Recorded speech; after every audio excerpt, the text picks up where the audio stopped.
God damn, I love that new opening. Fucking hell. What is going on, ladies and gentlemen, boys and girls, children of all ages? Welcome to a first time ever live edition of the Dads Not Always on Wrestling. I am one half of the Dads, the Renegade of Wrestling, JJ Williams. Hashtag shenanigans. Buy the shirt. JeffMeachNetwork.com. Joined, as always, by the man, the myth, the legend, the West Coast professor, the most electrifying man in Canyon Country, Jeff Meacham. That's very accurate, and you have no idea how much that's accurate. Good Lord, this town is boring as shit. If I'm the most electrifying guy in town, this town is boring as shit. Anyway, woo! So, first of all, let me just say this. Scott, you the man. You the man on levels people don't even understand. We love you, brother. Thank you for your support the last little while here, and thank you for joining us. And Jerry, it's good to see you. Thank you both for tuning into the premiere of his review of Be Cool that literally just went off the air before I hit that live button for this one. So thank you all that have watched so far. DOW, baby. That's it. That's it. So I understand that reference now. That's right. That's it. There you go. I dig it, David. Good to see you, brother. Good to see you. Oh, man. What a day. I'll tell you what, Jay. We warned everybody, and The Rock does it in the trailer for your there you go. The Rock does it in your trailer we're going to air halfway through our show today. You know, this month is going to FS up. I'll tell you what right now, because we are all about The Rock, and Cece's here. The gang is all here almost. Like, everybody's coming in together. I dig this. Now, this is going to be, I told Jeff off the air, I'm going to be 100% transparent here. As we do. This excites me today, and it scares the living daylights out of me. It's exciting because it's live, it's different, and I have no idea what Jeff is going to come at me with. But at the same time, I'm scared because this is live. This could be a complete and utter cluster F. I'm trying not to get us kicked off too early. Right, We're 4 minutes into the live stream. Yeah, I know. We'll wait for like an hour in to slip. At least an hour. You know. James isn't here tonight. We don't have to worry about the timing of those. And James, we do love you, but damn, he not out of line. He not wrong. But here we go. Oh, here we go. Here we go. We on now. This is it. Here we go. I love it. Woo! $5 in, and $5, and we're just barely 5 minutes in. That's why we love Scott. I started going to call Scott by the Claimant Austin Powers movie, Scott, until it gets over by everybody. David, I'll tell you what, we will address this if time permits at the end of the show, because me and Jeff have discussed that if we get through our top 10 lists and there's still time, then we'll open it like a normal episode of Ask the Dads. But this is a Dads Not Always on Wrestling episode. We're going to do our top 10 lists here today. I actually didn't catch that though, so But- that's interesting. That's But, not but good. we will definitely get into that post-show if time permits, David. So Yes. thank you for that. But yeah, So- I mean, this match could be a complete cluster F. But I believe that the non-wrestling ones have a better potential to be pulled off than the wrestling ones. We're just going to have to see how this goes off over Right. the next couple of shows, and maybe the non-wrestling ones will be live and the wrestling ones will be via Memorex. Okay, this guy's been a fan longer than I'm realizing because I did the exact same thing on Talk Wrestling episode 50, which was a long time ago. Yeah, he told me in private chat that he's been watching me since Dad's episode 3. Wow. So that goes back to the original Casa. Yeah, At this least. is so. Yeah, wow. That's I appreciate the long-term dedication, man. That's too cool for school. Yes. All right, All I'm right, gonna try something so- here before you get going, Jay, because I know I'm gonna go first here Yes. because this is a non-wrestling show as we talked about. So I'm gonna try to do this. Can we hang on a second? Because I want people to see exactly how we're pulling this off. Because usually we pre-tape dads and we don't give each other an idea of how our lists are gonna lay out. I freaking did it again. Oh Lord Almighty. Yeah, that's no bueno, Jeff. I understand that. Okay, so anyway, why am I echoing? I don't want to echo. I think we can probably describe it easier than here, you just- trying to get the technology to show it. But at the end of the day, what we did is Jeff went through, much to my chagrin, because I had already done Oh, it no. to save him the hassle. I fixed it. But Jeff went through and took 35 images of The Rock's movies. Only the ones that he starred in. So things like The Mummy Returns, where he's on screen for like 5 minutes, or The Other Guys, Reno 911 Miami, where he's got like a little cameo. We didn't count those. So he went and he found the images from the 35 movies that The Rock has been a star in, and we just uploaded them to the StreamYard. So rather than pre-taping and doing in one studio, me and my list, another studio, Jeff and his list, and then editing them, all the images are there. So as Jeff is doing his list, he's just going to click on which one he's talking about. That way, we're not uploading the pictures as we're live so that Jeff can see what I'm uploading and have the surprise ruined, and vice versa. I can't be uploading them while and have him have the surprise ruined. They're just there. And we're gonna set up our pick. And we'll click it, and that'll be the first time we know what either one of us is actually doing. That's it. And So it's just another reason why I'm so scared. But again, we're killing time talking about how I'm scared of this. We want to try to give the fans a little bit of time to ask the dads, especially with what David brought up there. So Jeff, let's go ahead and get started. As they said so tastefully, Donny Osmond said in Mulan, let's get down to business. We're not trying to defeat Huns this time. no, thank But goodness. let's get down to business here, Mulan style. No, Dwayne's not in that one. No, he's not. Nor should he be. What is your top 10 All right. Dwayne The Rock Johnson movies? So the thing you have to keep in mind with Dwayne is I've not seen his entire filmography, and it's not a case of just me not doing it like I do a lot of binges and stuff. It's just he's got so damn many. It's a short amount of time. But even when we did come up with this topic, I was like, oh shit, I better get on the ball here, and just didn't have an opportunity to do it. So that is 100% my bad. I did want to ask one thing though. We're not counting the other guys because he's not in that enough. Is that what I heard you say at the top of the show? Yeah.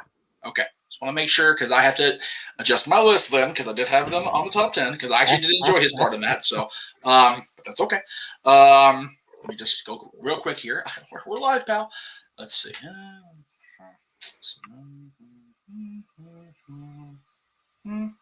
While we wait for Jeff to update his Okay, list. I got it. I'm good. But go ahead. Start chiming in the chat room. Yes. What are your favorite Dwayne The Rock Johnson movies? And then if you say something that one of us says, we'll throw your comment up there, super chat or not today, Yes. just because you are agreeing with what we're talking about. I appreciate that, Jerry. Especially coming from you, and I know how important work ethic is to you, and you've tried to put that on your boys. So I appreciate that very much. Yes. I have been in the studio here for the better part of the last 3 hours planning reviews to go up in the next couple weeks. He's been it's funny, like the people when we're doing our Dwayne, how are you? Good to see you, my friend. Good to see you, sir.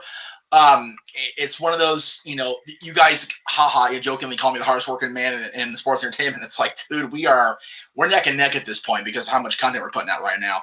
I showed you all the June calendar last night. It's going to get even crazier around here. So I'm just going to leave that there for a few minutes until we get another one. I love it. Another one. So go ahead, Jeff. What's your number 10? So for the record, this was off the top 10. It just barely missed the top 10 because I had the other guys in my top 10. But as the other guys are now off the list, it now made it. And it only didn't make it because it's not really a main part of the overall story that this particular sequence is telling, but it is a spin-off of the sequence that is being told. So I want to throw it in there myself. Hobbs and Shaw. Now, a lot of people know that I was introduced to David's top five's already got me interested. Just number 5 alone, I'm going, oh, okay, we need to talk to David. Anyway, but Hobbs and Shaw, again, I was introduced to the Fast and Furious series because of Dylan's mom. And Dylan's mom, for me, we're never going to be buddy again, but some of the stuff she introduced you to, I am here for it, especially Michael Myers. Let me not glaze over that. She is the reason I am a Halloween movie fan. This series as well. Now, granted, I honestly didn't really give this series a chance at all because I've never really been into the main people in the franchise. It's not that I disliked Paul Walker or disliked Vin Diesel, despite him being an apparent shit-face to most people I hear nowadays. But I am into the Dwayne, and I am into, his movie career, whatever happened, when he came back to WWE, and I got involved in watching these movies, and I have caught up on these, thank goodness. And Hobbs and Shaw was just an interesting little side path, if you will. It was a cool deal to see Hobbs and Shaw get their own, them-centric story. It was a great little, little movement. And again, it's not the best in the franchise at all because it's not part of the main timeline. It's it's nowhere near as bad as Solo, but not near as good as Rogue One if we're going to be, comparing things, right? I still feel like it's decent mileage out of both these guys. It really does. Both these guys really do a great job. And I think the action sequences are just right on par with the main timeline. So that's awesome because anytime you're going to do Fast and Furious, you got to have car sequences and all kinds of shit that's going to be worthy to put into an attraction Universal Studios that you can go see later. So that's kind of how it works. So my number 10, Hobbs and Shaw. I dig this movie the most. I really do. I'm down for it. Hobbs and Shaw does not make my list for the record. Okay. I still have yet to see it, if I'm being completely honest. So David clarified Doom being okay. So for the record, he had his top 5 as Doom, Rundown, which we're going to get to right now for me, Walking Tall, Mummy Returns, and Jungle Cruise. I am a bad Disney person. I'm not seeing Jungle Cruise yet. Yeah, I'm a bad Jungle Disney Cruise person. is good. I'm going there in a month. A month from yesterday, and I ain't seen the damn movie about the Jungle Cruise yet. I am wrong for that. I am out of line for that. Yes. But Doom, I watched it once, and he was right to give his own self shit for that movie. But David did make a good point. It's just to have a fun, have a beer because you're a man movie. It makes complete sense. It's one of those. It's a guy movie if you can appreciate guy movies. That's kind of what Doom is. But it won't be on either list. I'll tell you that right now. It's not going to happen. So I did mention that my next movie was going to be number 9. It would be The Rundown. Again, this was his first starring vehicle that wasn't a spinoff of something else. It was just a fun, kind of like David rated Doom, a fun, kick-ass guy movie. It had comedy. It's obviously going to have comedy with Sean William Scott in there. And if I remember right, this was Sean's first vehicle that wasn't, a Stifler type goof off character. So people were going, I don't know about this, much in the same vein of Michael Keaton in 1989, much in the same vein of Jim Carrey in 1998 with Truman Show. They were like, I don't know if this, and he did it, man. Yes, it's still a funny movie. There's funny parts in it, but this is much more an action vehicle than it is anything else. And both these guys delivered. It was high on my Dwayne Johnson list for a long time because I hadn't seen a lot of his updated stuff until very, very recently. So much like John Cena's Marine was very, very high on my list for a very, very long time until I got to see the rest of his filmography. So, but this one still will always be special for Dwayne / Rock fans because it was his first one that wasn't a spinoff of a different from a separate franchise. So this was a standalone and it kicked that ass, and I love it. I really do. Okay. So, that's where I see it. And we got the, I'm not going to lie. I didn't like that part either. It's probably why I haven't watched it. Because the trailer was just, yeah. Although, him being a skipper and doing the dad joke thing, for us Disneyland dorks, it's like, bravo, right on. We understand that reference tenfold. We love you for that, Dwayne. Thank you very much. And you know what? Emily Blunt's in it. So, I'll tell you what we'll do. After Raw tonight, solemn vow from the professor, I will watch Jungle Cruise tonight Disney Plus after Raw's over. Solemn vow. Because I always did want to see it. Just again, timing is a mucker father. Let's see.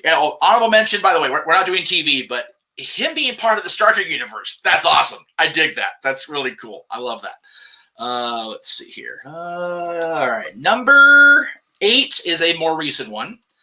And again, you can't help but like him in this because he's great, and you can't help but like his co-star. And they get along so well. They have the ridiculous rapport that they do. Kevin Hart and Dwayne in Central Intelligence. God darn it. There is no reason that it should work because they're two completely opposite people, which is why it works. It is what it is. Dwayne's a freaking, big, bad, guy who goes to his high school reunion just looking like he's been trying to overcome the bullying he sustained while he was in high school and being, lesser than or whatever. And he comes in as this badass. And here's Kevin Hart, who's basically the same thing he was back in the day, but they're both adults. And it goes on. And it's beautiful and it's wonderful. And you really see not only how much the characters develop their rapport with one another, but how much these two crazy idiots get along off camera and off stage. These guys are buddies. And the fact that they freaking rip on each other and pretend they're not buddies when they're doing interviews or promos or whatever just makes it all the better. I love this movie. I love this pairing. Give me all the Kevin Hart and Dwayne Johnson pairing in movies ever again. Love this thing. Central Intelligence is not on my list, but I did watch it recently because it's going to be one of my reviews coming up later this month. Right. Matter of fact, the next time we have the dads, it'll be the movie before that. But the end credits, the blooper reels, if you will, where they show the two of them live on social media on their own accounts, and then they bump into each other and start cursing the other one out for interrupting their social media broadcast. Some of the best stuff ever. I do have a different Hart Johnson vehicle that'll pop into my list later. I'll get more in depth with their chemistry then. But I just had to touch on that aspect from the movie there because that was great. And then Jason Bateman as the grown-up version of the bully. Right? Just awesome. Little throwback there. So, there you go. Oh, just so good. again, I can't say about these two together. Just funny or no. Ooh, I haven't seen either one yet either, right. David. Yeah, I do own both versions, but I haven't seen either version. exactly. Oh, all right. Give me 1 second here, guys. Just my freaking phone just decided to be a spaz and lose my list here, so bear with The me here. better Hercules was the dog from the Sandlot, That's right. because that was the beast's actual name. If anyone remembers that little trivia Oh, tidbit, I remember. was Hercules. Kevin Sorbo. Um, Wow. Disney Hercules. 0 to hero and no time flat. Damn it. Anyway. All right. Hang on 1 second.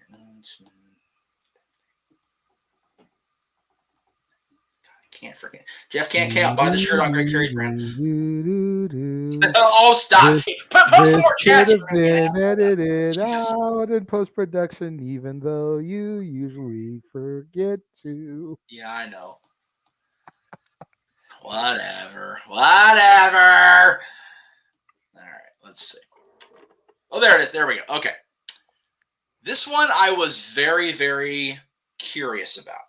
And I was curious about it because I didn't know how much I would really be into it, having been a fan of the original that they made way back in 19 whatever it was, because I'm such a fan of the old school live action Disney movies that they veered into when the animation thing just wasn't their thing. I'll tell you what, man, Race to Witch Mountain, I think I benefited more from seeing that as a parent than I would have had I seen it before I became a parent. And it came out in 2009, so I got lucky on that front.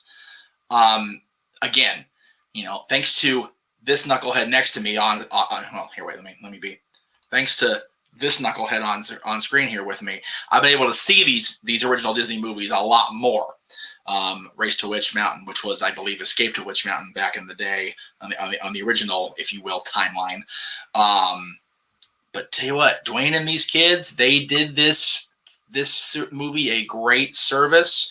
It's become one of the most popular memes in social media history. I'm not going to lie, which makes it all the more funnier for us to use. But the story, it's a very basic, story. They're just trying to, stay together as whatever sort of family you want to call this. It's not really a family. I mean, it's just, again, I'm trying to just explain this. He's basically just a taxi driver that gets got sort of a typical Disney adventure, gets swept up in the chaos and the calamity of it all. Because these two kids are trying to, get back to, this mountain to prevent an Earth invasion because they're actually aliens. Which, spoiler alert if you haven't seen the movie, sorry, but it's a great little adventure story that honestly doesn't really get enough discussion space. It's got a pretty poor over on Rotten Tomatoes. It's less than 50%, which I find very interesting. The audience score is 42, or tomato score is 42, and I go, I think it's better than 42. I really do. I think it's a cute little movie. So I don't know. Maybe I'm being too nice, but again, as a parent and as a Disney dork for life, I love this little movie. I think it's cute. Well, you say you're a bad Disney fan for not seeing The Jungle Cruise. I still haven't seen Race to Witch Mountain. Ruh-roh. So we're both bad Disney fans on that. Well, let me correct my statement from earlier then. I'm a bad Disneyland fan because I haven't seen The Jungle Cruise. I've had friends that were skippers on that damn boat. So the fact that I have not seen this movie is a crime against nature. Race to Witch Mountain, me only having seen it before you is honestly not, of any really, choice of mine. It was one of those, I'm at the apartment, I'm bored. Let's put this on. I didn't know you hadn't seen it yet. So there you go. It's all good. It is what it is, baby. It is what it is, baby. And I have a feeling David's right that our list will probably change when Black Adam drops. Yeah. But again, I'm much more a DC dork than you are, so we will see. And you're in trouble. it is what it is. I mean, much like Scott says, I've missed so many rock movies. I don't know why. Scott, you've been tuning in this month, and thank you for tuning in for each of my shows. But as we get deeper into the month, you're going to hear me say how I had never seen this movie until I watched it to review it. Right? There's a ton of Dwayne's movies that falls into, those categories, and it's just one of those things where sometimes they just get lost in the shuffle and they kind of fly under the radar there. Yep, exactly. It does happen. It All does right, happen. Meech, what's next?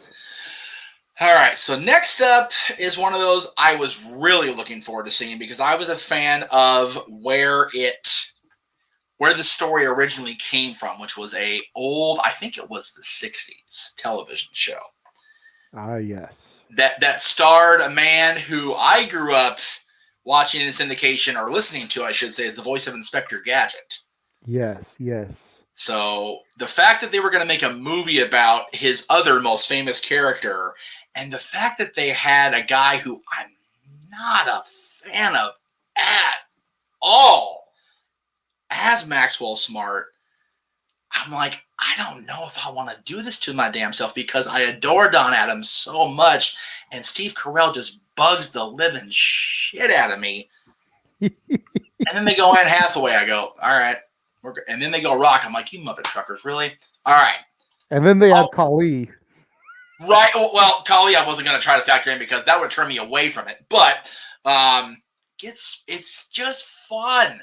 It is. Really It's is. supposed to be a parody, stupid, obnoxious, funny movie, and it does it and then some. And Dwayne's character is hysterical. Mm-hmm. And the fact that you're doing this Wednesday, right? Yeah, that'll be Wednesday's review. For those of you that didn't tune in to today's for Be Cool, Wednesday on the Casa de 18 Studios channel will be my review of Get Smart. It isn't on my list, so if you want to know what I think about it, tune in at 3 Pacific, 6 Eastern on Wednesday to hear me talk about it. Just before the Greg Cherry Show on our end. So there you go. That's it's all good, kids. It's all good. But I mean, Steve Carell, you're absolutely right. I can take or leave Steve Carell. Yeah, he bugs. But this is one of the movies that I really love him in. Yep. The Rock, one of the first times, one of the only times I can think of where he's actually the bad guy in this movie. Right? And see, okay, again, CC. JJ, don't mess this one up. and the other thing you got to figure is that Inspector Gadget was just Maxwell Smart in cartoon form. Right? That's why they got him to be the voice. Yeah, that is exactly why you're 100% right. Because what is Maxwell Smart most famous for besides being a bumbling idiot? All the gadgets. So, there you go. Now, this is not to say... The great Kali, I will spoiler alert this one here because you'll definitely hear me go more in depth about this on Wednesday. But because of this movie, he turned face on television. Yes. Because of his face turn in this and how over it went with the fans, Vince turned him face in the company. You can knock Kali for a million things. Trust me. Go in the archives. You've heard us do it ad nauseum. There was something special about him, though. The fact that he was able to make people respond to that face turn and Get Smart. Vince and them took notice, and not long after, he turned face on television. And depending on who you talk to, that was either the best thing that happened to him or the worst thing that happened to him. Because do you really want a baby face that can't really work well in the ring? He was much better as a killer monster for my money. But that's another topic.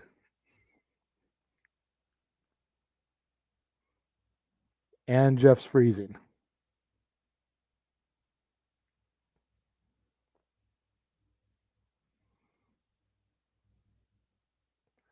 All right, we are live, folks.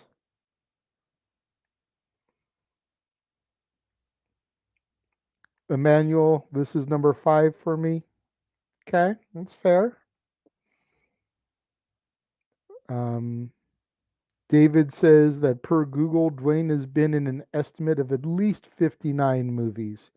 That's crazy to think of because we went through trying to get everything that we could, and we did not find that movie. Maybe some of them are cameo appearances, like we were talking about. Um, The Mummy Returns, the other guys, Reno 911 Miami, movies that we're not really going to get into. Okay. But, you know, it's crazy to think the fact that Dwayne has been in 59 movies. Some of those may be ones that are still in production that haven't released yet, like The League of Super Pets, like Black Adam. So I'd be curious to see, you know, what movies that we've left off that they're in there. All right. So I'm back on the on the main laptop because apparently using both was not a good idea. So this is why JJ was scared we're live, by the way. Mm-hmm. One of the main reasons. However, we're good. We're good to go now. All right, So keep going. all right, next one. Let's see. Yes. Again, this is another one that an original story that could have gone either way, and I love this movie. He's tying into his strengths as far as he's an athlete. He played the sport the subject of the movie is, and it just works. It really does. It's a cute. Actually, no, this is the other one's cute. This one is the one about him being an athlete in the sport he actually did play in. So I'm going to go ahead and throw it up there. The Gridiron Gang. I just think this movie it's very much a Dangerous Minds type movie. And if you've never seen that with Michelle Pfeiffer back in 1992, it is the only reason I will ever listen to anything Coolio. For the record, let me just be clear on that. No, Jay. Damn. Jay, come on now, Damn. You being harsh on Coolio. We've had the discussion about the treatment at the race. Don't even start.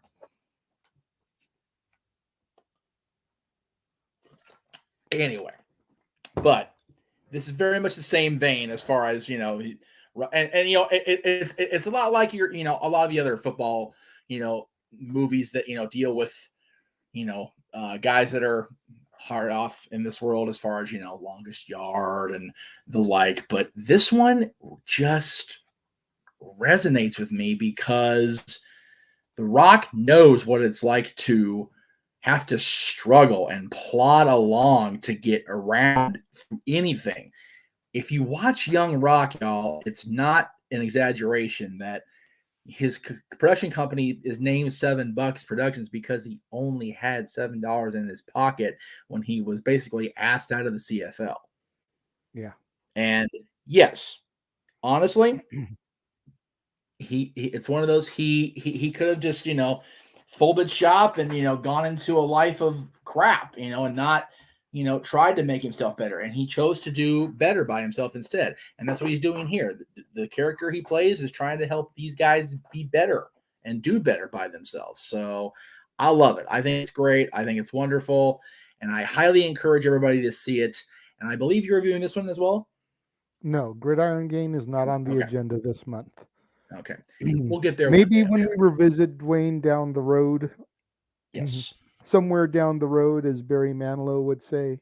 Right. We will get into Dwayne, or if we do football movies one month, then we can get into it there.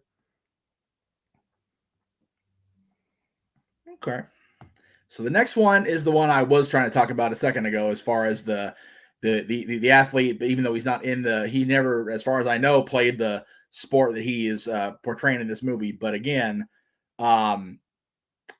it's a Disney thing, and it's cute as a button. And I think it's wonderful that one of the quintessential Disney people is in this, because Julie Andrews is part of it. And I just love her. We all know how much I love Julie Andrews. Tooth Fairy. And again, this is very biased on my part. I'm not even going to lie, because a lot of this takes place within the confines of the Kings organization and the Staples Center as it was. So it's one of those, yeah, okay.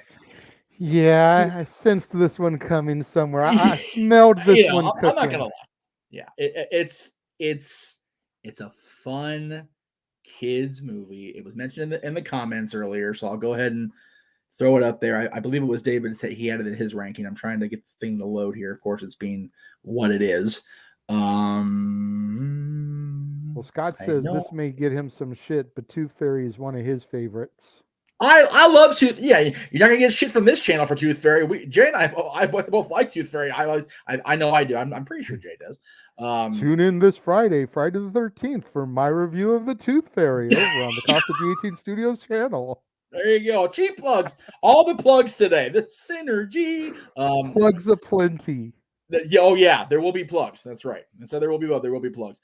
And if my hair Again, keeps going the way it is, may need some hair plugs here soon. But anyways, just because you're going for the Polly Skullet, we don't judge around here. It's all good. I got less hair than that. Shit. So I tried to keep it happen. Damn kids. Damn X.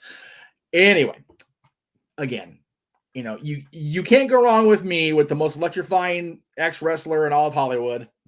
You can't go wrong with Julie Andrews, and you can't go wrong with the Kings. And Billy Crystal. And Billy Crystal's in it too, exactly. Crystal. You got Julie Andrews and Billy Crystal. Okay? You've got Mary effin Poppins and Right. the man who ran with Andre the Giant in The Princess Bride and was so inspired by Andre to make My Giant, Right? which was about his experiences with Andre. Yes. Hello. So good. So good. Staying in the same vein here. I don't know what number I'm on. I'm freaking lost count at this point because I had to rearrange my list because of the other one. So forgive me. But another Disney vehicle. Yes. This one is just the bee's knees cute. And I know that's going to sound really sickening, but it's just wonderful. It's a great, typical movie vehicle type story, right? Guy, meets somebody in his past, makes a decision to copulate, off the grid, if you will, goes on to be a big success. He's a big star doing big things in the sport he's in. And then the daughter comes along and goes, yeah, by the way, and but this is one of those. Madison Pettis is such a great actress, even at this stage of her career, because she was still a little one when they did this movie. Yes. And she not the one no more. For the record, y'all, don't be Google searching right now. You behave yourself till we're off the air. But god damn. Anyway. Yes, Mary Poppins will judge you for Googling her right now. Mary Poppins will judge all of you. Both Mary Poppins. Emily Blunt will look, even though both of them have been in movies with The Rock, they will look down on you for your Madison all Pettis. Three Mary Poppins, okay? You're forgetting about Yondu from Guardians of the Galaxy. I'm Mary Poppins, y'all.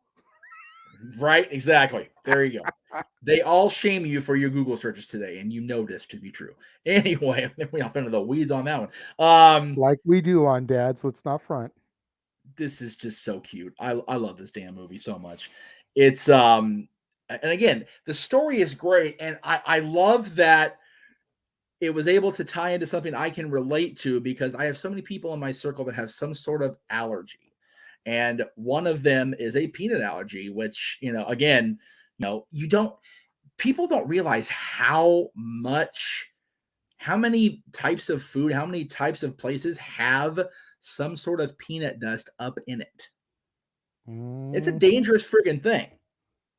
So for her to have a food allergy, that is very, very common. And for Dwayne's character to be so off in his own little world, he doesn't even realize it could be a thing, is awesome.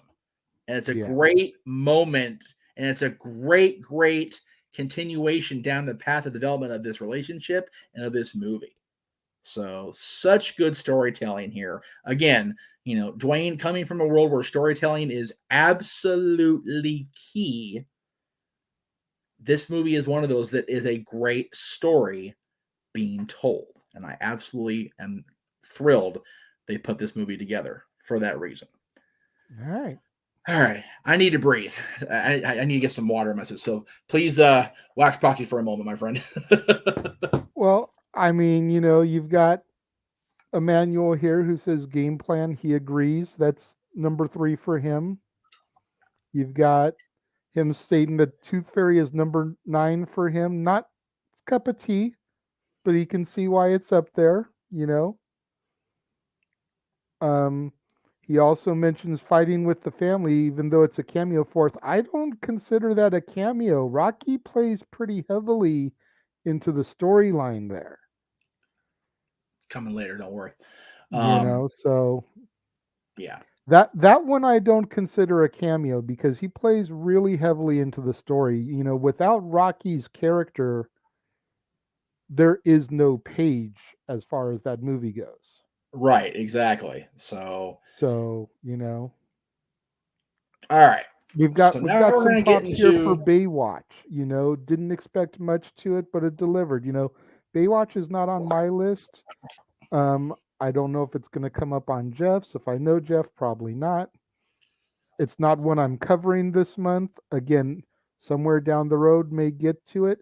But I do agree. I didn't expect a lot for Baywatch, but it was better than I thought it was going to be. Yeah, So, I was such a fan of the Baywatch TV series. I know it kind of looks bad on gee, me, I I wonder guess, in why, a way. Meech. It wasn't the Hoff, I'll put it that way. Uh-huh. Although I do like me some David Hasselhoff on Baywatch. He actually was very good on that show. It's just, he's not why I was watching. Whatever. But the movie I was worried about. I mean, you've got Rock, who Rock can do anything. Rock is very much the Linda Ronstadt when it comes to movie making. He can be in any kind of movie and he makes it work. I just didn't think this was going to be a good thing for him long term, and I was pleasantly surprised at how well he did. What's that? So that's a hell of an analogy. Well, you know what? And the reason she's so much on my mind right now, my dad had me play her singing When You Wish Upon a Star yesterday. Or not yesterday. Whatever day it was, we were coming home from the Kings game, I think it was. Oh, my God, I cried. I literally cried like a baby. Jesus. There is no reason that should have done that to me. And damn it, because the woman can sing anything. It's a tragedy she's lost her voice as far as the singing. It is a damn crime that she can no longer do the things that she could do because she was amazing. Anyway, yeah, Dwayne can do pretty much anything. Zac Efron, again, our generation, not the biggest High School Musical fan, folks. No. Just we're not into the gaga and the BS of it. We like the people in it. We like Zach. We like Ashley. We like the actors in the movie. But just, no. We didn't dig it. He did a pretty damn good job in this movie and Baywatch. So I am totally okay with him being a part of the Extended Rock universe. Extended Rock. Yeah, there you go. The Rock Extended Universe. I dig it.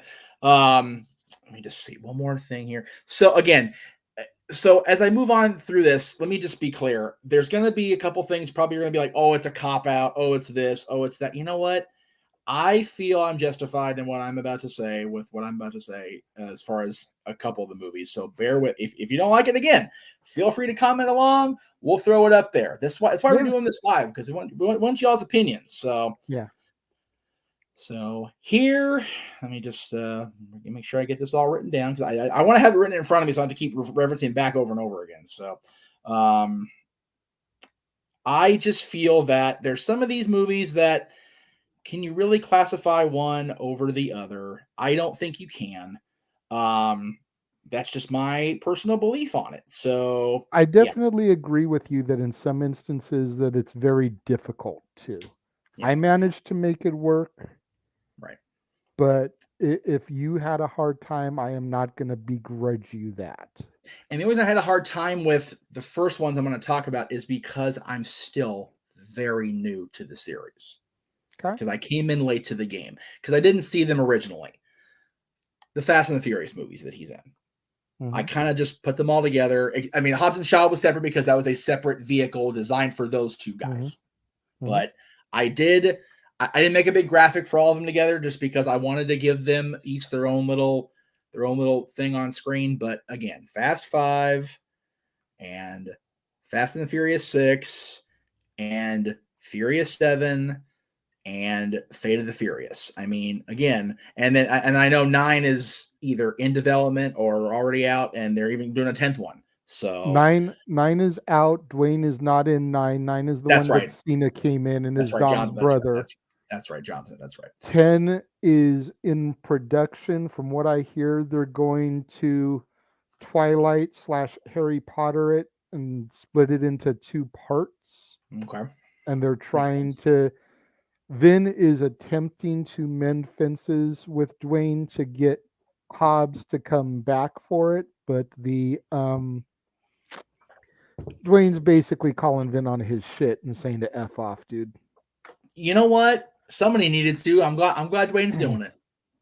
So, but yeah, again, Fast and the Furious was one of those series of movies where The Rock was already starting to climb that ladder. He was already starting to get up into that where he was going to be on the cusp of movie. Prior to Fast and the Furious, Rock was SummerSlam 98. Fast and the Furious being added to his library was him grabbing that Intercontinental Championship belt in the middle of Madison Square Garden. I mean, that's really what I liken it to if you're a wrestling fan. He was on the cusp of something really, really great. And I know Triple H won it at the Garden, so bear with me. I was just going to say, Hunter won that match, so let me... Don't make me have to bust the professor here. No. Let me just say this. Triple H going up there, he became the Intercontinental Champion. But The Rock came out of that an even bigger star than he went in. Fair. The Rock came down that aisle as the man. He's like, yeah, I got this. I'm the effing man. I'm already a big star. And in defeat, he went out a bigger star. In joining a already established, well-connected, well-loved franchise, he could have very easily fallen into the background with Vin, with Paul, with all these people that have been a part of this. And instead, he became such a popular character and a integral part of this franchise, they gave him and Bateman their own shit. Okay? That's how important Hobbs has become in the grand scheme of things for the Fast and Furious franchise. Fair. That's a fair analogy. All right. Where are we at here? All right. So I'm at number 2. Am I right on that? Yes. Very good. Sounds right. I lost count with you. No, I'm sorry. Number 3. Number 3. Yeah. Again, 2 movies, same franchise, because again, it's not that they're interchangeable as far as the actual movie, because they're both great in their own way, but I don't rank one above the other. They're both that good in my brain. Welcome to the Jungle and The Next Level, the 2 entries of the new timeline of Jumanji. JJ knows probably better than anybody how much I revere, respect, and love and miss on my screens Robin Williams forever. Yeah. Forever. And the way he went out sticks so much in my heart and in my soul that I can't even process. Somebody that, brought so much laughter and so much joy to all of us was so broken on the inside that he felt there was only one solution to being broken, and it wasn't to go Matt Hardy on us. And it's tragic to this day. So when I heard they were gonna relaunch the series, I was like, oh hell no, you're not gonna do this. And then they tell me Dwayne Johnson, Kevin Hart, and Jack Black. And sure enough, those 3 guys, and I forget the female's actress's name, so I'm sorry. These movies delivered, and they even paid tribute to Robin, which is like, all right, you got my vote, you got my respect, you've got my vote of confidence, and like, okay, I'm gonna go see these movies because it was such a beautiful thing to do, and I absolutely love it. So, again, if you've never seen the original Jumanji, I feel it's it's a you have to see it to understand. At least the first one. If you only see the first one, thank you, CC Karen. Thank you, I appreciate that. Much love, CC. Thanks you.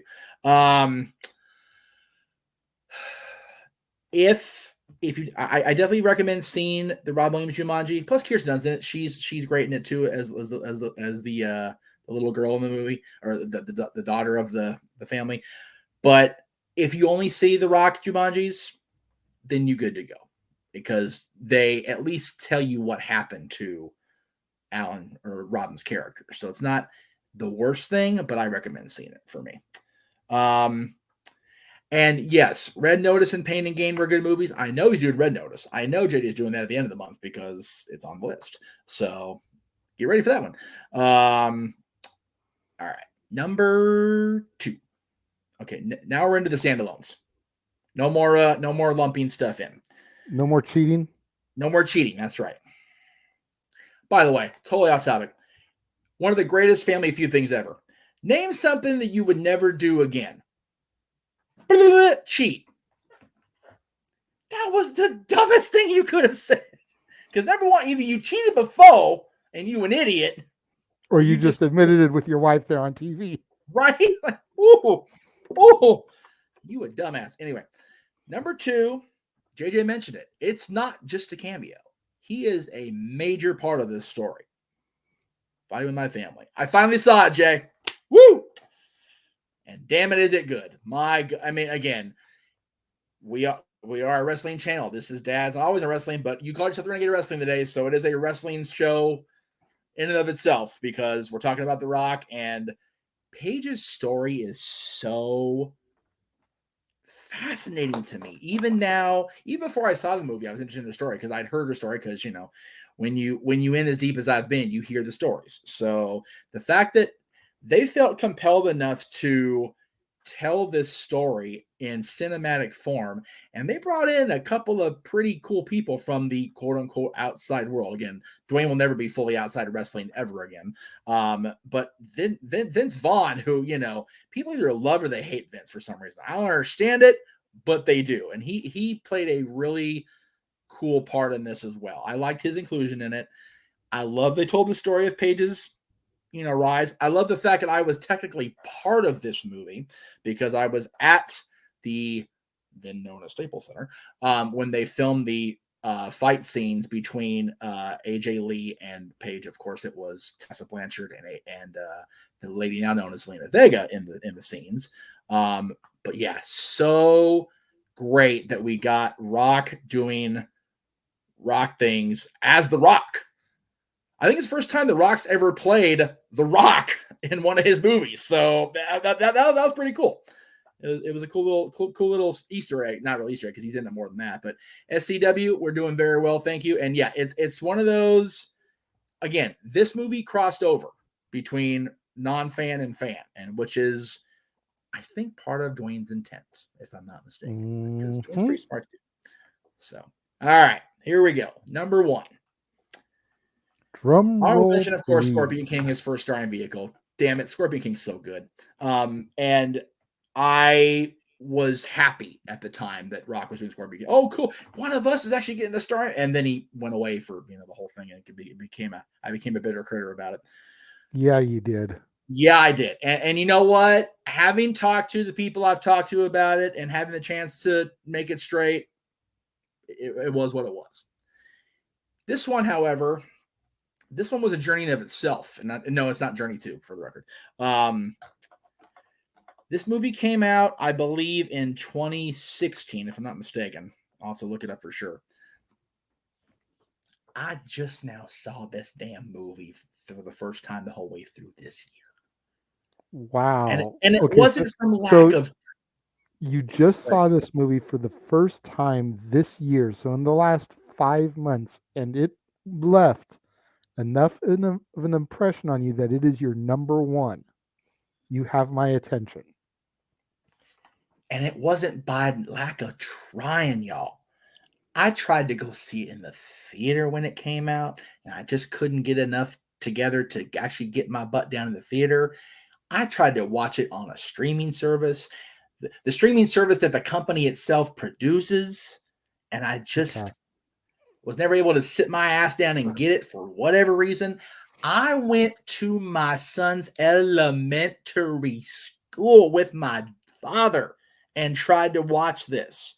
And because these ignorant little kids decided to talk halfway through it and pull a freaking ex-roommate of ours style and talk all the way through it, he and I left during a key scene of dialogue because we couldn't hear the dialogue.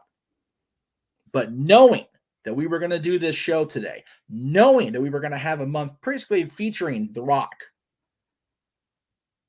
the night of when was it? I'm trying to think when it was I actually watched it. The night of WrestleMania. I watched this movie finally the whole way through. Okay. Moana. I'm a Disney dork. I am a Disney animated dork, especially. The only thing I like more than Disney animated movies is Disneyland. That's pretty much it. And this one is a beautiful story. It's well told. It's very well cast. It's very well executed in story, in design, in artwork, and everything they do. I love that Dwayne basically plays Hollywood Rock in this movie up until the very end. Because he's such an arrogant little toad sucker. Yeah. As Maui. Very full of his own shit. Very like, I'm the guy, and yes, again, another one of those, it's become one of the most popular GIFs and memes in our conversation on Facebook alone. Let's not even front. All I can say is you're welcome.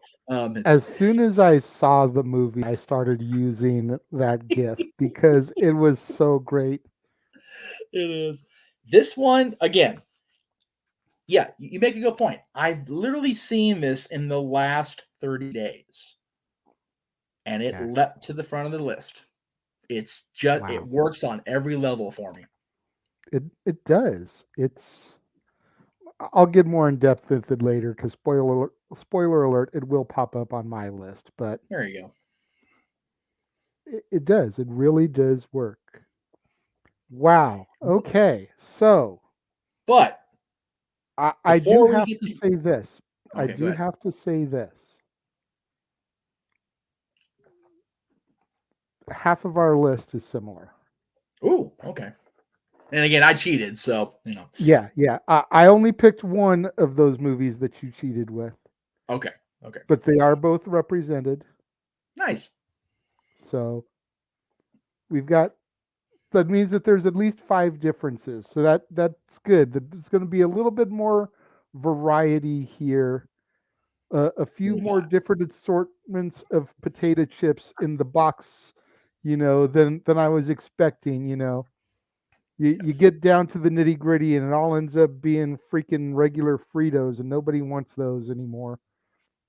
There's a little bit more variety here than I was expecting. So I'm glad. Let's throw to that commercial that I know you were just about to set up, and then when we come back, I will give my top 10. My brother, I've been thinking about something. We've talked about this. Let's give the people more. Oh, they're gonna f it up.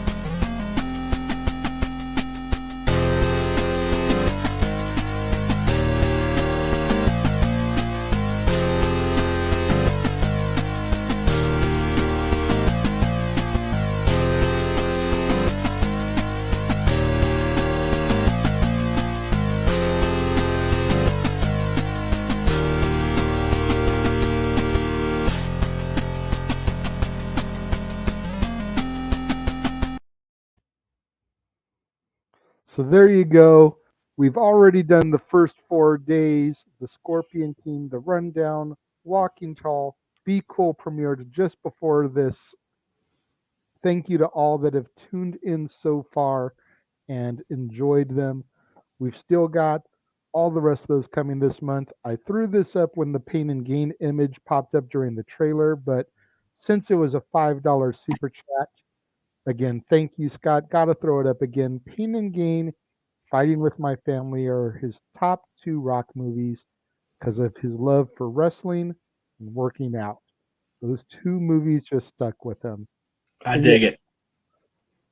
Pain and Gain does not make my list, but it will be reviewed later this month, and it did leave an impression on me when I watched it, a positive one. I really enjoyed it. I just couldn't justify putting it on my top 10 with only seeing it once. Right. Exactly. No. All right. I mean, I say that, and I look at my list, and there's a couple of movies here that I have only seen once that are on my list, but like I legitimately just watched it. Right. These movies for purposes of review, right? While, so I feel like I've seen those. I can compare them better to stuff that I've seen in the past, so they earned their spot. There you go. Exactly. I mean, Pain and Gain is going to take a few more repeat viewings before it would crack a Rocky top 10 list for me, but that does not mean that if we revisited this in 5 years for The Rock's 55th birthday, that it may not have cracked that list by that point. There you go. So, all right, Jeff, I now turn the chat room over to you. Yes, sir. As I click over so that I can begin my top 10. Yes, sir. And my number 10 movie was a movie that you had fairly high on your list. I have it ranked substantially lower. It's one of those movies that I just touched on that I've only seen once, but the cast is just so amazing that how could I not give it the recognition it deserved? And that's Fighting with My Family. Nice. Between Lena Headey as Soraya's mom, right. Florence Pugh, I think I'm pronouncing that right, the young lady who plays Paige. Yes. She's gone on and she is now freaking ScarJo's sister in Black Widow. What's wrong with that? And then went on to be in Hawkeye too with the same character. Yep. Vince Vaughn, who you mentioned, people either love him or hate him.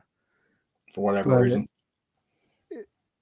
And then Dwayne, like we said, Dwayne really pulls this movie together. Yes. And it was such, like you said, the whole intent was to merge the worlds. Bring his wrestling family that may not have followed his entire career to meet his Hollywood family, and bring his Hollywood family into his wrestling family. Bingo. And to merge those worlds, as Robbie Williams and Brad Paisley sang about in Cars 2, that collision of worlds. Right. Or Tarzan, Two Worlds, One Family. Not as different as we all think we are. No, definitely not. And that was, we talked about that last night. Yeah, we got deep into that last night. We got heavy last night, y'all, for real.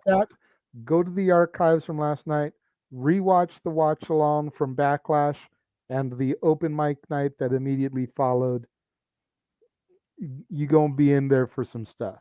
Heavy. Number 9 on my list is the newest entry into The Rock's filmography. Oh. But how could you ignore a movie that brings the most electrifying man in all of entertainment together with Deadpool and Wonder Woman? Yes. Red Notice for a made-for-Netflix film.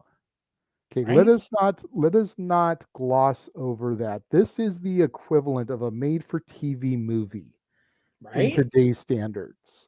Yes, exactly. A made-for-Netflix movie with that much star power right there in that image alone. And that's to say nothing of Gal Gadot's red dress in that image. That's all kinds of star power in of itself. Okay. This movie has got so many twists and turns. Oh yeah. And it is so well done. If you have not seen it, I'm not going to get into it here. I'm going to make you wait till the end of the month and watch my review for it. Because I'm going to rewatch it before I do it. Exactly. That's one of the beautiful things of my show. For those of you that don't know, it didn't matter if I've seen this movie 100 times.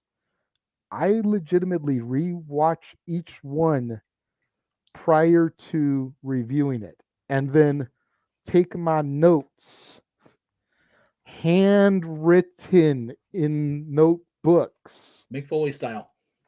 You know, shit that our kids need to be learning about, but that's a whole other topic. But Fudge.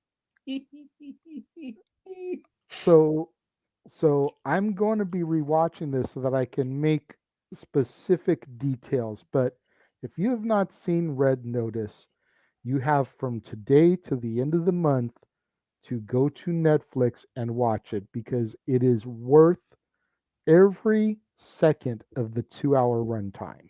Yes. And just when you think you have it figured out, it takes you on another twist. It's very much the Roddy Piper of movies. Until the movie is legitimately over and they break every moment down. Right? Because they legit do that in like the last 5 minutes. Which I loved. That was great. It's like, so if you missed it as it happened, here's how it happened. Exactly. So good. Oh. Number 8 on my list was Dwayne's coming out party. The Scorpion King. Love it, dude. Love it. You know, the Mummy Returns was his dipping his feet into the waters and seeing if there was going to be the audience for it. And there was. Oh, yeah. Rocky said 2 words. Haku Mashinte. That he did. He has launched a 20-year career with 30 plus movies, depending on what you go by, off of 2 words. Right. But That's the crazy. movie that started it all, The Scorpion King, Kelly Hu, Michael Clark Duncan, Peter Facinelli, hell of a supporting cast. Oh, yeah. Absolutely. Great cast. And as far as I'm concerned, the Mummy franchise ended with that movie. Agreed. 100% agreed. Just now, I haven't seen Tomb of the Dragon Emperor with Jet Li. Curious, because I do love some Jet Li. He's a badass. He is a badass mofo. James, an hour and 10 in, still ain't dropped that F-bomb yet. But he is one badass mofo. Muckerfelder. There you go. You use that if you want. And then there's actors in the other Scorpion King movies that make me interested to see, but I yet have not seen. Scott, again, we thank you, man, so much. Godspeed. Happy anniversary to your cousin. Wish them well for us, please. And yes. We'll catch you tomorrow, brother. Thank you. Thank you for tuning in to the premiere of Be Cool prior to this. Thank you for tuning into this up until this point. And thank you again for those super chats that you've given during the broadcast today. We salute you, Scott. It means everything. It really does. It means more than we can even really express without getting all weepy and emotional. For real. Yeah. Number 7 is another one that we share. No. The Rundown. Nice. You know, I touched about it a little bit on my review of it. The Scorpion King was pretty much solid action. Right. This was an action comedy. Right.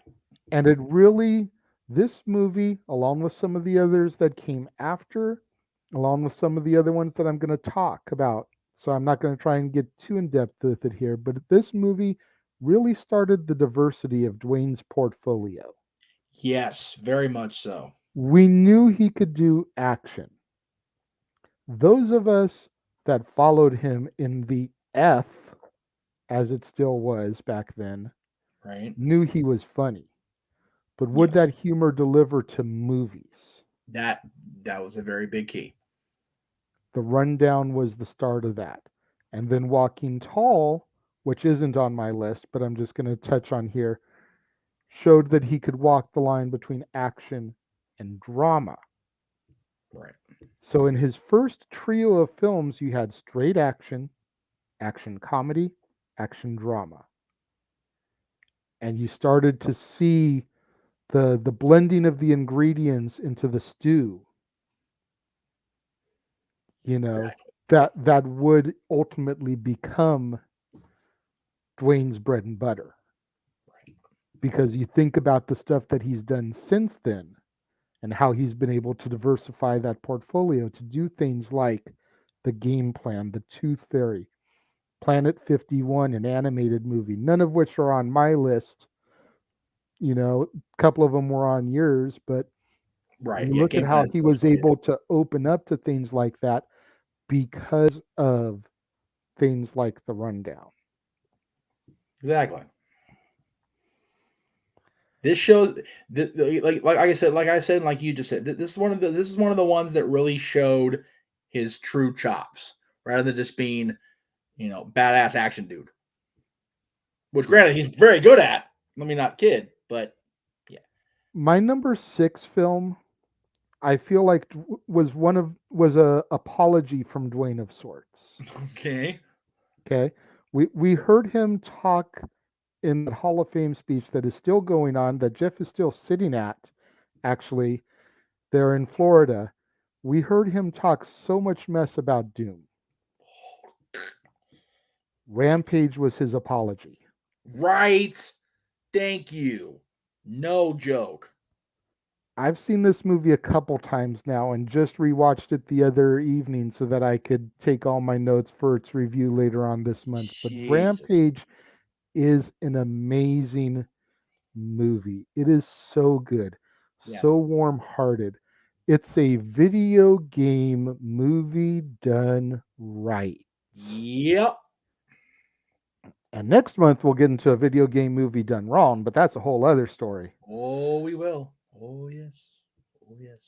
But I thoroughly enjoy the story behind Rampage and the story contained within Rampage, especially as a classic gamer, a kid that grew up playing the box arcade 80 games like Rampage. Yes. You know, playing So good. games like Donkey Kong, Frogger, Space Invaders, Centipede. Rampage was right in there and was one of those games that I enjoyed playing at the arcades. Exactly. So to see it adapted to a movie and be done so well. I was surprised. Like I said, there have been some that have been adapted that did not live up to Yes. any reasonable expectations whatsoever. In fact, they flopped and they were shit. Rampage delivered, and Rampage was always one of my jams. I would go to the arcade and play Rampage. Hell, my brother and I got along and play Rampage together, which was never a thing. And it just Dwayne showing his chops, Dwayne showing his diversity and how well he can adapt to any situation. Just a great, really a great movie that could have just been it's an action movie, it's a disaster movie, man, whatever. And it came off damn well. We are definitely in line to get a red notice too. Oh, I've yeah. heard talk that there is a 2 and 3 coming. Which would not surprise me at all. If I haven't seen what, I will eat my words, babe. Jeff Yeah, didn't throw that up in a I timely saw. manner, I was so confused. I was going to bring I it up. I don't just know wasn't what sure. that's referring to. Yeah. Clarification, my dear, please. Yes. And where are we at here? So, quick question from the chat room. During his return run from 27-29, did he ever return to Sacramento? I don't think they ever did. which is a bummer and hell of an Easter egg callback. I like that, David. So we hit the halfway. Oh, okay. So yeah, CC and I are going to disagree for once. I wasn't a fan of Tomb of the Dragon Emperor, so maybe that's what she's saying, but yeah, it's one of those. Yeah, I wasn't a fan, but she obviously was. So we're at the halfway mark, and we're at one of those movies that you cheated at. Okay. And although I definitely give honorable mention to the other, I singled out Jumanji 2, Welcome to the Jungle. Oh, there you go. The first one they did. Okay, cool. Yeah, the first one with The Rock, the second in the trilogy. Right. Which, if you want to see my review on this one and the next level, you can go to the archives on Renegade's reviews because I did them during Trilogies Month last year. Yes, you did. But I went with this one primarily because them kind of coming into their own as the avatars, right, and giving off that whole sense of what the heck is going on, right, was just sheer comedy. By the time they got to the second one, technically the third one, the next level, they kind of knew what was up and what they needed to do. Granted, they weren't in the characters' bodies they were expecting to be in, but that was a great twist. I'm not gonna lie. That was awesome. That's honestly part of what made me consider so heavily, because watching them make fun of each other definitely was weighing back and forth. Like, do I go with the third one for that reason, to them making fun of each other and getting to parody each other, or do I stick with the solid movie, the solid story? Because as much heart as part 3 had, especially with the addition of Danny Glover and Danny DeVito's characters, right, I think there's so much more to unwrap here in part 2. Yes. And you sold the main cast, Dwayne, Jack, Kevin, Karen, even though you forgot her name. But we cannot overlook what Nick Jonas, and by proxy in the grown-up form, Colin Hanks, yes, brought to their characters. Yes. Nick Jonas impressed the crap out of me in this movie. Yeah, he did. He really did. And Colin, granted, I haven't seen a whole lot of Colin's filmography, and that's a shame considering how much praise we heap upon his papa. Yeah. But I really need to go back there and dig into some of Colin's work a little bit deeper, I think, because he's, from what little I have seen of him, he definitely has his father's talent. He very much does. And the fact that I've glossed over that talent since he became more of a major actor, within the last 20 years or so. Right. And babe, if you're not driving anymore and you can look this up, correct me if I'm wrong, but I believe Colin's first major movie was Orange County, which also had Jack in it. So I definitely would need to go back to about that point and start checking out some of his stuff. Yes, because he wasn't That Thing You Do, of course, with the old man. Right. But he did Whatever It Takes in 2000 and Get Over in 2001. But the first one I've heard of after That Thing You Do is in fact Orange County. Okay. So that brings me to the other one that you cheated on. Ah, jeez. And with technically 5 entries in the franchise that Dwayne was a part of. Right. Again, it was really tricky for me to narrow it down to one. That's why I copped out.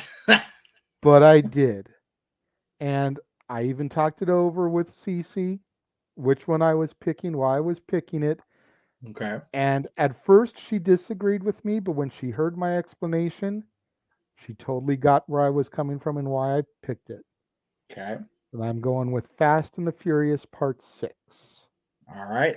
You have my Okay, attention. and what it is about this one that stands out for me and just sold me on the inclusion of this one over any of the others in the franchise is the fact that when Hobbs, Dwayne's character, arrives at the barbecue, Tyrese's character, Roman, makes the comment about how they need to hide the baby oil.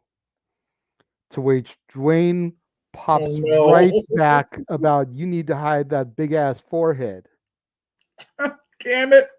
And Dwayne's line was 100% improvised. So the reaction you see from Ludacris standing next to Tyrese with him spitting the water out was completely unplanned. He was legitimately at a loss for words and just dying so bad that he spits his drink out. So good. The fact that an ad lib what could have very easily ended up on the chopping room floor as a deleted scene was allowed to stay in the film. You know, we talked about how Fighting with My Family's the first time he was allowed to play The Rock. Right. Even though he was Hobbs here, that was the first time that he was The Rock. Yeah. Because you think about his promos, you think about his quick wit, you think about how he had the ability, especially in his heyday, to go toe to toe, joke for joke with anybody on that stick. Yep. And Tyrese trying to take that pot shot about the baby oil, you need to better hide that big ass forehead. Yeah. That right there is what sealed the deal for me. I maintain had Ludacris not done the spit take, it probably still would have hit the floor. I firmly believe if Ludacris hadn't reacted the way he reacted, it probably still would have been an outtake. Yeah, it probably would have, but the fact that it didn't, that sold it for me. That's why I picked that one. That's amazing. And you know what? You make a very valid point because that really put it over the top. I mean, plus you figure that's the movie that also we got Luke Evans's introduction of his character, which is who Jason Statham's the brother to. Right. So we don't get that whole character arc spin-off without Fast 6. And Luke Evans went on to be Gaston in the live action Beauty and the Beast. So there's just something about Luke that screams heel. If he's the bad guy in this and he's Gaston, you know. I will forever maintain, and this is kind of going off into the weeds here, but I'll read this first. Speaking of Fast and Furious Baby Oil, you got to see the intro, the Rock's parody character from the spoof movie Drive Faster. The actor does a spot-on Rock impersonation and purposely overdoes it with the baby oil. That sounds like I need to see that scene, without question. But with Luke, I will forever say the Mob song, the version in the live-action movie, is way better than the original animated film, strictly because of how truly arrogant and just sinister Luke Evans's Gaston is, and also Josh Gad's LeFou and his character development in that one line alone in that Mob song. Mm-hmm. There's a beast running while there's a question, but I fear the wrong monster's release. It's like, ooh, we didn't get this LeFou in 1991. I'm here for this. Let's see what happens here. Yeah. Luke Evans was such a evil sumbitch in that movie that it worked for LeFou to go, you know, I'm good. Thanks. And correction, the movie's called Super Fast. Either way. And then there were three. Man, we are blowing through this, dude. Number three on my list is the last one that we share. Oh. As a matter of fact, it was your number one. Oh, wow. Okay, cool. I love it. You know, I enjoyed the crap out of Moana from the moment I saw it. From the moment I saw it. And the fact that I can drive my daughter nuts singing the You're Welcome song just makes my day. At first, I did it just to, piss her off. I've kind of stopped with it now. I move on to other stuff, but the fact that she gets so annoyed when I do that, it just tickles me on the inside for so long. But in addition to the movie, in addition to the music, in addition to Dwayne's performance as Maui, it it allowed one of the greatest not gifts but memes of all time to spout up on the internet. Who's the real queen of the sea? Let's argue. Is it Ariel or is it Moana? And SJ Memes, who originally posted this, said Moana left her family to save her village and the ocean. Ariel left for you know what. Don't ever disrespect Moana of Montanui again. I don't want to laugh because I love me some Jody Benson in that movie, but he not out of line. He not wrong. Oh my god! It's a true statement. Yep, it is. It's a true statement. It's humorous because it's factually Actually, accurate. Yes, and if you know that line, hi Bruce, we're glad you're watching. Let me just say this about this. What you opened with about the song. You'll be happy to know that the current head of household in that male household in that space you're in does the same thing. They picked me up, Dylan and I, up from the train station one trip. I heard the car blasting Let It Go, accompanied by stepdad karaoke the whole way to the car. And Natalie's just out the window, just screaming, just please make it stop. It was one of the greatest things I've ever seen in my life. Now, I'm not going to lie. It took me a minute to learn and get down Dwayne's rap in the song. Oh, it's a mucker father. Oh, my God.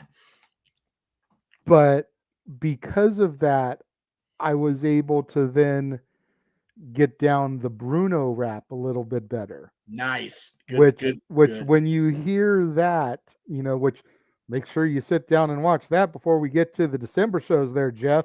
Yes, sir. You totally understand where I'm coming from with that, though, because it's so spot on, and it took me a second, and we all knew Rocky could sing. Anybody that watched WWF television and heard him, as injust as it may have been, do his SmackDown Hotel, in knew Memphis, Rocky could sing. Yeah. But for him to begin getting featured songs on soundtracks, which is honestly what ties my last three movies together, this and the last two all together, just shows again how diversification of his portfolio helped him have a 20 plus year career in Hollywood. And they ain't over yet. No. Number two, you will remember me waxing philosophical about last year when we did our musical moments from non-musical movies. Ah, yes. Journey to the Mysterious Island. Yes, yes. I really went back and forth with myself between Moana, this, and what evidently ended up being my number one as to what the top spot would be. Because I love all three of them so much. Like, I could have taken the Jeff Meacham and said it's 1A, 1B, 1C. All right, I wasn't that bad. Jesus. Yeah, I was actually not. But I really could have done that. And you mentioned Ashley, you mentioned Zach when you were talking about the musical game. let's not forget Vanessa Hudgens here, Oh okay? no, not at all. But before she became Little Miss Princess Switch Netflix queen, which I'm not knocking those movies, by the way, Vanessa, if you're watching, which you're not. I love the first two, still haven't seen the last one yet. But yeah, dude, completely off topic. That first movie roped me in the first 5 minutes when they used the John Lennon quote, "Life is what happens when you're busy making other plans." That is one of the greatest quotes of all time. It really is. And it's friggin' true. If my dad is still watching, he'll know exactly where that quote's from. I know Cece will probably know where it's from. But the Oh, yeah. minute I heard that quote in the first 5 minutes of the movie, I'm like, okay, where are we going from here? Right. That's it. You have my attention.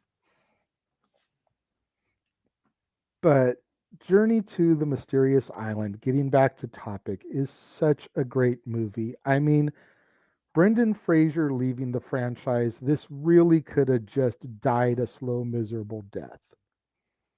But Rocky did what he always does. He picked up that fumble and ran it in for a touchdown. And then you add Vanessa, you add Michael Caine, and you've got Rocky singing his own film rendition of What a Wonderful World. It's so beautiful too. It's so scary. It is. It is more beautiful than you think it should be. Right? If you have not seen this movie, if you've not heard him sing this, either go back into the archives and watch our musical moments from non-musical movies show, or just look the clip up on YouTube. Right. I'll save you the 2+ hours of sitting through our show to get to that one clip, so you can just watch a little 2-3 minute clip. There you go. But he sings it so beautifully. Yes. And then we come to my number one.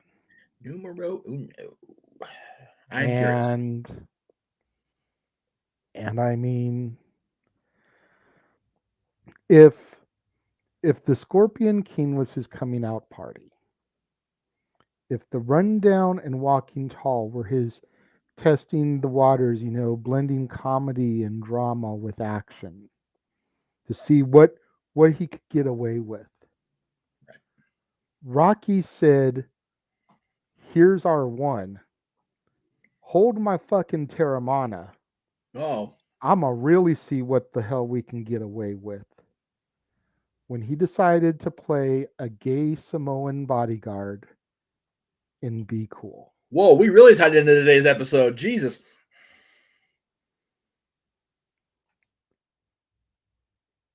He went completely out of the box. And for those of you that tuned into this immediately after my review of Be Cool, you will recall hearing me say this earlier today. For those that haven't seen my review yet, if you go back and watch it, you'll hear me say it twice, because you'll hear me say it now and you'll hear me say it then. That's right. This movie had jack shit to do with John Travolta, Yeah. Uma Thurman, Cedric the Entertainer, Vince Vaughn, Danny DeVito, and Harvey Keitel. This movie was all about putting over Christina Milian, Andre Benjamin, aka Andre 3000, and Dwayne "The Rock" Johnson.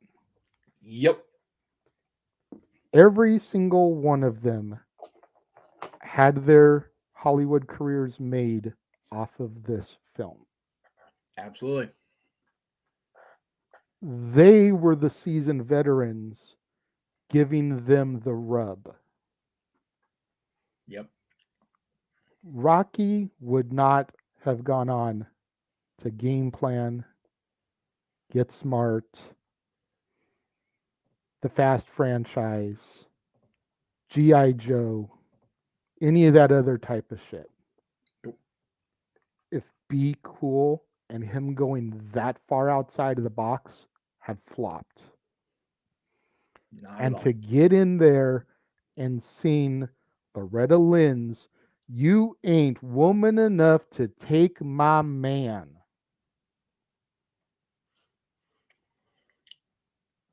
Yeah. In an outfit that if he had tried to bend over, probably would have split, was so tight on that man. He has shown how much man he was if he'd bend over. Damn. Be Cool made Dwayne Johnson what he is today in Hollywood. Be Cool allowed Dwayne to step out of The Rock. Yeah. Which I thought was a perfect way to go. And there was no character more not The Rock than his character in Be Cool at all. So against type. Yeah. Very well done. And I love your list, man. Very well done on your list as well. Great stuff. Thank you. Thank you. Again, for those of you that are still in the chat room here watching along with us, what do you guys think? Let us know. We'll pop it up on the screen here and we'll discuss it. Yep. We've still got about 25 minutes until Raw goes live to all you East Coast chittens out there. And me. In the meantime, if you got something you want to ask the dads, ask away. By all means. I'm going to scroll up so we can find that one comment very early on. Yes. Let me see here. Here's Here we go. right David now. Bentz. Did you see Cody's major botch in the Money in the Bank Las Vegas commercial? He promoted the match as the Rumble. I did not see it because when it aired last night during the Backlash stream, I had it muted because we didn't want to get pinged. So yeah, but I have heard what people were talking about. In the commercial, Cody said that the winner of Money in the Bank gets a shot at WrestleMania. Oops.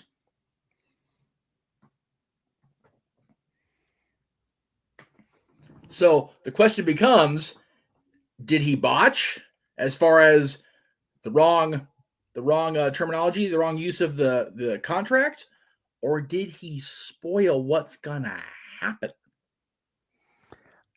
I don't think it was a spoil what's going to happen because I don't think WWE would give that away. Well, because it's not like his promo in Allegiant Stadium was live, considering he was at Backlash. Well, right, but here's where we get the confusion and everything. It's like, okay, if that wasn't a spoiler or a teaser, it comes off like they didn't know what the hell they were doing in editing. Which I don't think they would have actively allowed Cody to botch in that to that degree. So I firmly believe it's this is the spoiler. We're not spoiling it, but we are. That's how I see that. Gotta respect the small nod Impact Wrestling did recently with their Jonah PCO Monsters Ball match by having the two locked in a dark room with no food or water for 24 hours. Yeah, I saw that match last week. I was like, why in the hell is a Monsters Ball match on Impact and not on a pay-per-view or at Under Siege or something? Like, Yeah. that really threw me for a loop, but it was interesting. And the fact that they did like they always used to for Monsters Ball, I thought was cool. You know, and then they started name dropping some of the people that have been in Monsters Balls and talking about Jeff Hardy and Jeff Jarrett and Abyss. It's like WWE Hall of Famer just left WWE for AEW, WWE producer. How much water are you trying to tread there, Impact? Right? That was crazy. You know, unless they're trying to kiss a little bit of boutte, considering this is the 20th anniversary of Impact, to maybe get a certain phenomenal one to appear at Slammiversary For the Hall of Fame induction? There is nobody more TNA than AJ Styles. Even He's now, Mr. TNA. Even now to this day, there's nobody more Impact Wrestling TNA than AJ Styles. I don't care. Throw whatever company person you want in front of me. I will knock it out of the park. Nope, you wrong. Apparently, they've announced Cody versus Theory for the U.S. title tonight, which means that as happy as I am that Theory is U.S. champion, he's about to lose, unless there's some kind of Right. DQ shenanigans. That's awful. That's not good. I mean, we said it on the pre-show for last night. Cody hasn't been there long enough to lose yet.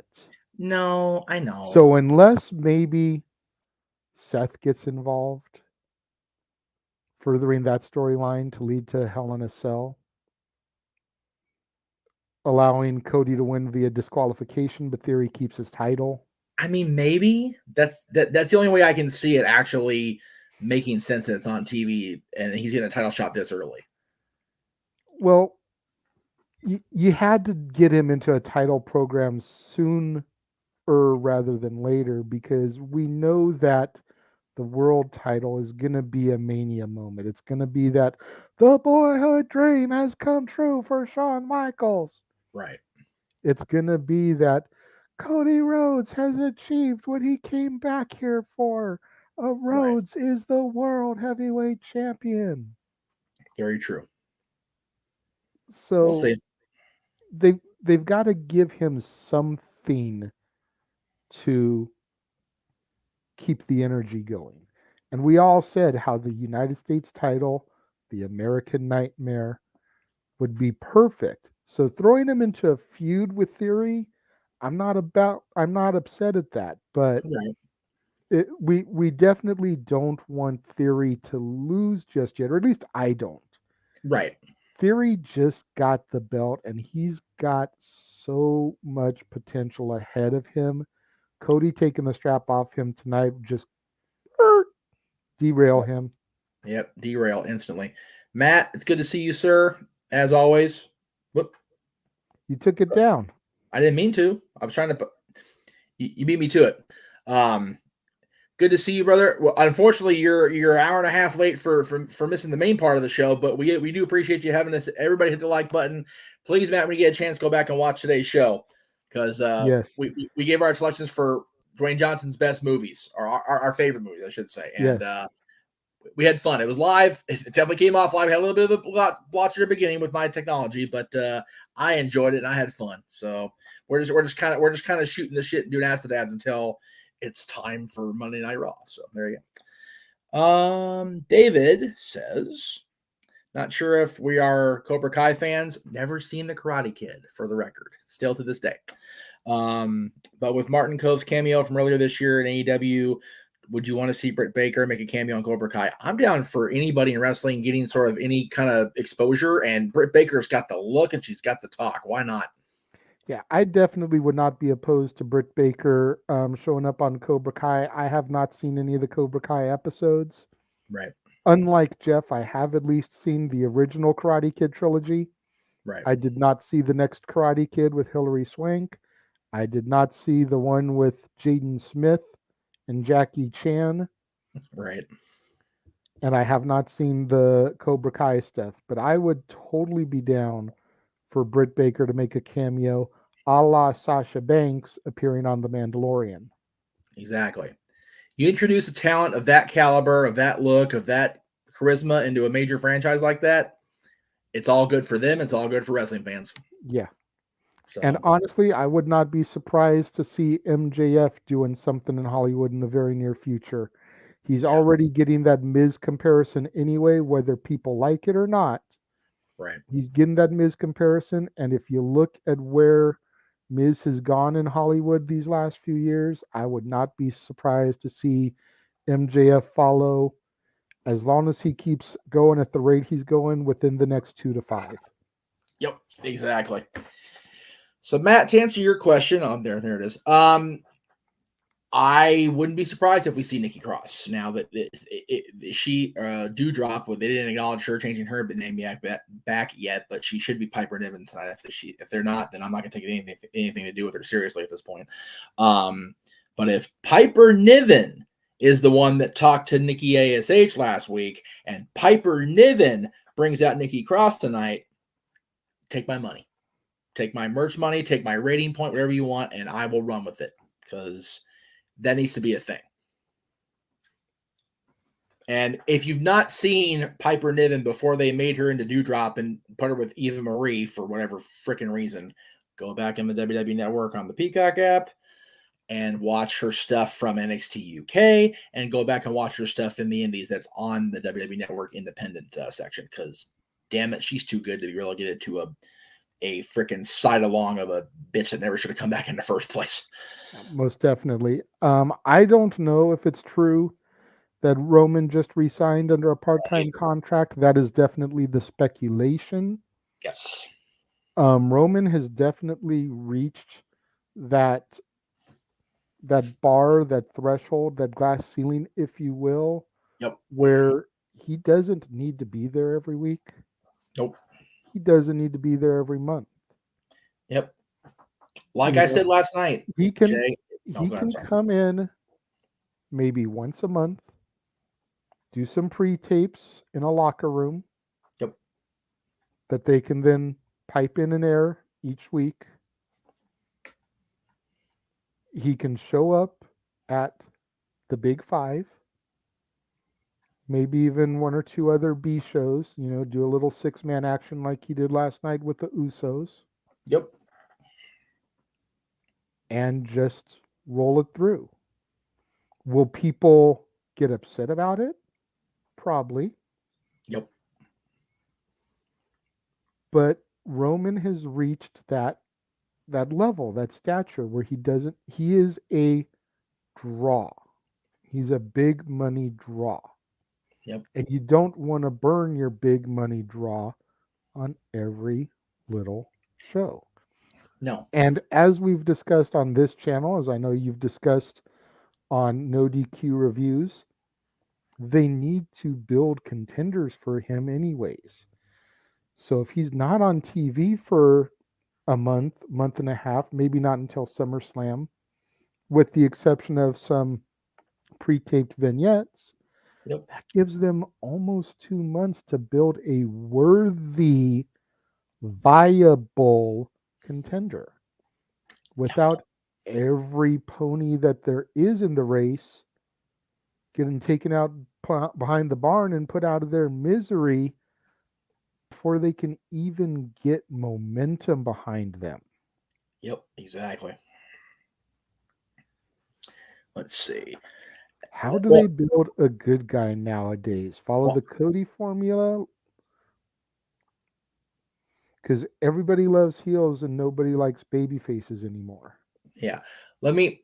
I was gonna tag on to the Roman thing. Okay, go ahead. It's one of those again, and David followed up by saying that, the pandemic pretty much revived 80s champion booking, which you know what, I'm okay with that. Number one, because I have always felt that if you are a wrestling company that has television access and a pay-per-view platform, whether it be a network, whether it be a premium live event, whatever you want to call it, you should not have your champion wrestling every single week. No. You shouldn't have your champion defending your title, the world championship, on TV, regular TV, ever. You pay to see the world champion defend the world championship. Period. I don't necessarily agree with the not defending on TV ever comment. Okay. Because in this day and age, you sometimes need to do something like that to draw attention. Like I mentioned a little bit last night, what about shows like the season premiere of Raw or SmackDown or old school Raw? Okay. If they still do that, I'm not really sure. It's old school has been done. Still getting back into it, but back in the days when I was watching, that was a thing they did every year. Right. Anniversaries of Raw. Raw began in 93, so next year will be the 30th anniversary of Raw. You telling me that you're not going to have the WWE champion defend the title on the 30th anniversary of the flagship show? Fair enough. Now, as far as week in, week out, I'm right there with you. Right. But I feel like special occasions like that, Right. I think that, you need to do stuff like that. Now, I'm not saying pull a complete 80s and don't have the champion appear on TV every week, because that needs to be a thing. Yeah. Whatever brand they're on, and in Roman's case, if they're on both brands, he should be on one or the other show every single week as a presence. I'm not saying come to the ring every week, cut the promo, do the thing, appear on the screen, appear in the segment backstage, whatever the case may be. But the champion is your draw because he's your champion, because he's your draw. You want to make people have to go to the big events, have to watch the big events, be it a TV special, be it a pay-per-view, be it whatever, to see this guy defend the championship. So and you're right, he has got to the point where he is now at, I won't say rock status because Dwayne is an anomaly, but Cena status, at Austin, Triple H, those guys' status, where he can go into Hollywood, go into other walks of life, other avenues of entertainment, and come back and not be, you're back. You turned your back on us. So he's at that point. So if he is in fact signing a part-time, or if the really ugly rumor is persisting, he's going to drop the championships, then I think that a part-time appearance stuff would be the best way to go. That way he cannot get, like we've all said, stale, because he's done beat everybody now. Yeah. There's two other questions in the chat room right now that we'll address. We're going to go ahead and do the second one first because it directly ties to the Roman thing. Yes. Anybody else that wants to get somebody or a question or something thrown in other than the two we have in the chat room, Right. send a super chat with it. If we get some super chats, we'll go a little overtime. Yeah. Otherwise, we're going to hit these two questions and we're going to wrap it up for the day. But Yes. Richard says Drew needs to dethrone Roman in Cardiff. Have the first match at SummerSlam. Roman cheats to retain. Have the rematch at the UK pay-per-view in September. PLE. And have Drew win the title. I'm actually okay with that scenario. That's not a bad scenario. But then what do you do with Drew to get to Cody? Yeah, exactly. Because that's going to be the end game. And I feel like Cody beating the big bad Roman is the better story than Cody beating Drew. Well, to counter that, we've all heard forever it's going to be Rock and Roman when they come here to LA, Hollywood. Why not have Drew and Cody be the WWE Championship match? It won't be the main event, which, again, the whole champion should be the last match thing is a topic that will never end, but it's Rock and Roman, man. You got to let that one have the breath. So I don't mind Rock. I said it the last time. I said it for a couple weeks now. Rock and Roman does not need to be for the WWE Championship. No, Rock and Roman needs to be for, I'm the head of the table. No, I am. No, I am. That's what that match is, was, and always should be. So the championship being there would be a cool little, garnish on the salad, but it doesn't need to be there. And to get to Drew and Cody, if you get to Drew and Cody, they're very easily turnable. Drew especially. Drew beats Roman. The fans in the UK are happy. Their boy, their hometown guy, their home area guy became champion. They come back here. We didn't want you to be champion again. Why? We're kind of sick of you over here. And Drew slowly starts getting a little bitter critter. Do the Bret Hart thing. Bingo. And we get to Cody being the baby face that realizes his boyhood / familial dream anyway. Fair. All right, so the other question we're going back to is Emmanuel's, how do they build a good guy these days, considering everyone seems to love the heels? The problem is, in my personal opinion, right, and then I will unleash the meat. Greg, make that a shirt. Unleash the meat. That's right. But in my personal opinion, and it goes back to the NWO and even to the Horsemen, it's the cool heel. Yep. We need to get rid of the cool heel. Everybody likes Roman as the tribal chief because he's cool. Everybody liked Evolution as heels because they were cool. DX was cool. The NWO was cool. The Horsemen were cool. They need to stop making cool heels, and they need to have smarmy chicken shit heels. Yep. You notice very few people supported The Miz when he was heel. Yep. Miz knew how to do it right. He was a good, smarmy chicken shit heel that people, except for maybe us, hated. Right. And then there's good guys that people don't get fully behind either. Like for John freaking Cena. Yep. How many years was he a baby face, the face of the company? Yep. And he's getting booed out the building. Yep. Now, granted, we all could see bubbling under the surface what really needed to happen. Vince was scared that his new golden boy, his cash cow, would stop drawing money. Yep. But if memory serves me correctly, about 10 years prior to when the booze got really bad, Vince's other golden boy turned heel in the competition. And to quote Cameron Grimes, man, they went to the moon. With the NWO, exactly. I will say 83 weeks. Right? At least. So I will say this. The fact that the WWE Evil series on Peacock talking about the villains of the business, the only one on here that has been a cool heel in spite of some of the truly dastardly shit he did as a bad guy is Ric Flair.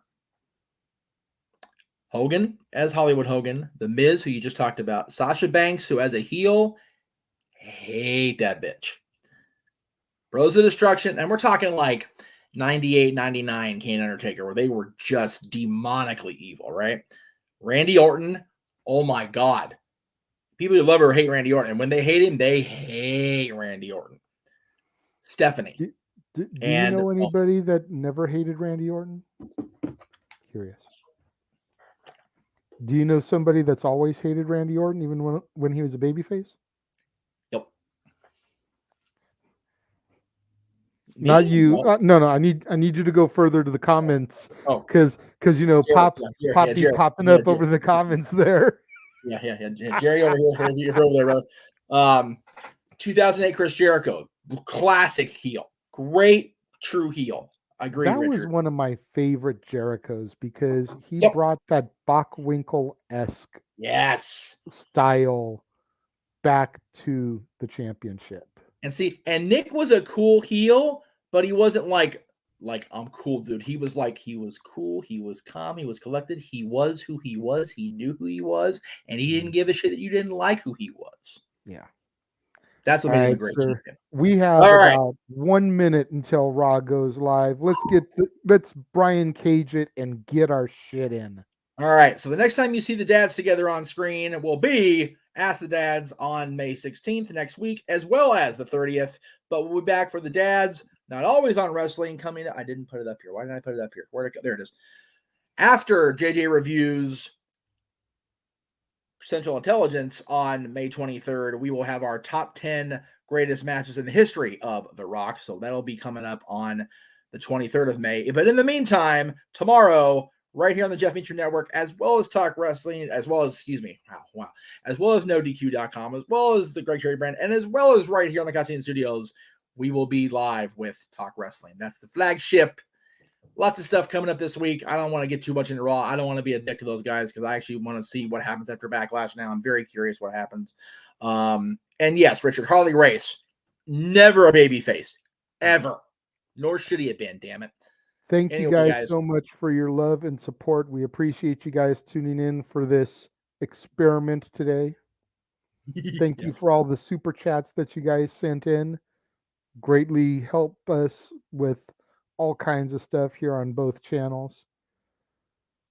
And until next week for another installment of Ask the Dads, I am the Renegade JJ Williams.